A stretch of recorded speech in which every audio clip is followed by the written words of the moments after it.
വണ്ടിപ്പെരിയാറിൽ കാട്ടാനയുടെ ആക്രമണത്തിൽ ഒരാൾക്ക് ഗുരുതര പരിക്ക്. മൗണ്ട് എസ്റ്റേറ്റിലെ തൊഴിലാളിയായ 60-കാരനായ അന്തോണിയെയാണ് കാട്ടാന തുമ്പിക്കൈ കൊണ്ട് അടിച്ച് തെറിപ്പിച്ചത്. ഇയാളെ കോട്ടയം മെഡിക്കൽ കോളേജിൽ പ്രവേശിപ്പിച്ചു.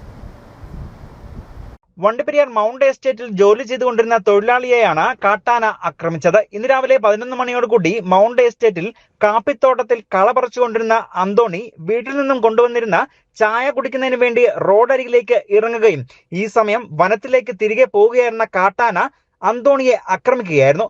ആക്രമണത്തിൽ തലയ്ക്കും കൈക്കും കാലിനും ഗുരുതര പരിക്കാണ് അന്തോണിക്ക് ഏറ്റത്. കനത്ത മൂടൽ മഞ്ഞ് കാരണം ഇതുവഴി കാട്ടാന എത്തിയത് അന്തോണി കണ്ടിരുന്നില്ല.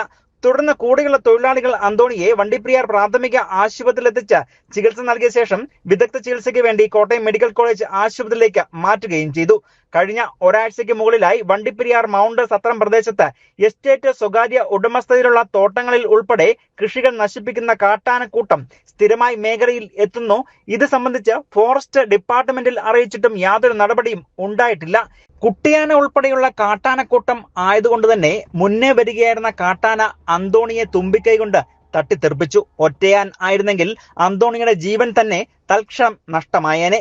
ഇങ്ങനെ നിരന്തരമായ പ്രശ്നങ്ങൾ ഉണ്ടായിട്ടും യാതൊരു അനക്കവും ഫോറസ്റ്റ് ഡിപ്പാർട്ട്മെന്റിന്റെ ഭാഗത്തു നിന്നും ഉണ്ടാകുന്നില്ല എന്ന വ്യാപക പ്രതിഷേധമാണ് ഈ മേഖലയിൽ ഉണ്ടായിക്കൊണ്ടിരിക്കുന്നത്. News bureau, Vandiperiyar.